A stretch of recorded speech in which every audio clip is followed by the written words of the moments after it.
শুরুতেই একটা কথা পরিষ্কার করে বলি, চুপ থাকা মানে হিকু হওয়া নয়, চুপ থাকা মানে বোকা হওয়া নয়, চুপ থাকা মানে নিজের উপর নিয়ন্ত্রণ রাখা।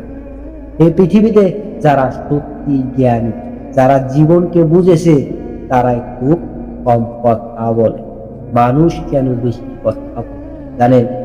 বেশিরভাগ মানুষ বেশি কথা বলে কারণ তারা নিজেকে প্রমাণ করতেছে। তারা চায় সবাই তাদের কথা শুনে, তারা চায় সবাই তাদের গুরুত্ব দিক। কিন্তু যে মানুষ নিজের মূল্য বোঝে, তার আলাদা করে কিছু প্রমাণ করার দরকার পড়ে না। একটা কথা মনে রাখবে, ফাঁকা কলসি বেশি বাজে আর ভরা কলসি শব্দ করে না। জ্ঞানী মানুষ কেন চুপ থাকে জানেন? জ্ঞানী মানুষ জানে সব কথা সব জায়গায় বলা ঠিক নয়। কে কি শুনছে, কে কিভাবে নেবে, তার সামনে কি বলা উচিত, এই হিসাবটা সে করে।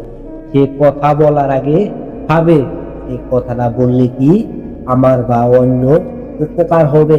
যদি উত্তর না হয়, সে চুপ থাকে। বেশি কথা বললে কি ক্ষতি হয় জানেন? বেশি কথা বললে তুমি নিজের দুর্বলতা বলে ফেলো, নিজের গোপন কথা ফাঁস করো, নিজের পরিকল্পনা নষ্ট করো। আজ তুমি কাউকে বিশ্বাস করে কথা বললে, তার সেই কথাই তোমার বিরুদ্ধে ব্যবহার হতে পারে।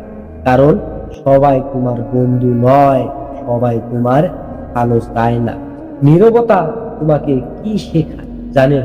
চুপ থাকার অভ্যাস তোমাকে শেখায় ভালো করে শুনতে, মানুষ বুঝতে, পরিস্থিতি বুঝে চলতে, ঝগড়া এড়িয়ে চলতে। যে মানুষ কম কথা বলে সে বেশি শোনে, সে বেশি শেখে। চুপ থাকা মানে অপমান সহ্য করা নয়। আজ এখানে একটা ভুল ধারণা ফেলে, চুপ থাকা মানে অন্যায়ের কাজে হার মানা নয়। চুপ থাকা মানে হলো সঠিক সময়ের অপেক্ষা করা। জ্ঞানী মানুষ জানে সব কথার উত্তর সঙ্গে সঙ্গে দিতে নেই, কিছু উত্তর সময় দিয়ে দেবে। সব জায়গায় কথা বলার দরকার নেই, মনে রেখো। সব তর্কে জড়ানোর দরকার নেই, সব আলোচনায় মতামত দেওয়ার দরকার নেই, সব কথার জবাব দেওয়ার দরকার নেই। কিছু মানুষ শুধু তোমাকে রাগাতে চায়, আর তুমি যদি জবাব দাও, তাদের কাজগুলো সফল হয়ে যাবে।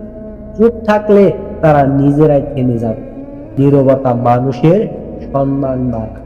একটু লক্ষ্য করো, যে মানুষ অযথা কথা বলে না, মানুষ তাদেরকে গুরুত্ব বেশি দেয়, কারণ তারা কথা কম বলে। কিন্তু যেটুকু বলে প্রয়োজনের কথা বলে, মানুষ তার কথা শোনে। যে মানুষ কথা কম বলে, কখন কথা বলা দরকার জানেন? চুপ থাকার মানে এই নয় তুমি কখনো কথাই বলবে না। কথা বলতে হবে তখন যখন সত্যের পক্ষে দাঁড়াতে হবে, যখন নিজের সীমা বোঝাতে হবে, যখন অন্যায় থামানো দরকার। কিন্তু তখন কথা বললে পরিষ্কার ও শান্ত আর দৃঢ়ভাবে বল।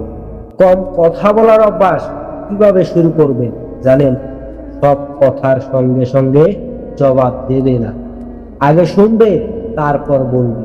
নিজের ব্যক্তিগত কথা কম শেয়ার করবে, রাগের সময় চুপ থাকবে, প্রয়োজন ছাড়া কথা বলবে না। ধীরে ধীরে এটা অভ্যাসে পরিণত হবে। প্রকৃত জ্ঞানের পরিচয়, প্রকৃত জ্ঞানী মানুষ নিজের ডাক পেটায় না, অপ্রয়োজনীয় তর্ক করে না, সবাইকে সব কথা বলে না, কাজ দিয়ে নিজের পরিচয় দেয়। তার নীরবতাই তার সবচেয়ে বড় শক্তি। শেষ কথা, সবচেয়ে গুরুত্বপূর্ণ, মনে রেখো, এই পৃথিবীতে সবচেয়ে বিপজ্জনক মানুষ তারা নয় যারা বেশি কথা বলে। সবচেয়ে বিপজ্জনক মানুষ তারাই যারা কম কথা বলে কিন্তু গভীর ভাবে বলে। তাই আজ থেকে সিদ্ধান্ত নাও, অপ্রয়োজনীয় কথা কম বলবো, অপ্রয়োজনীয় মানুষ এড়িয়ে চলবে। কারণ নীরবতাও এক ধরনের বুদ্ধিমত্তা।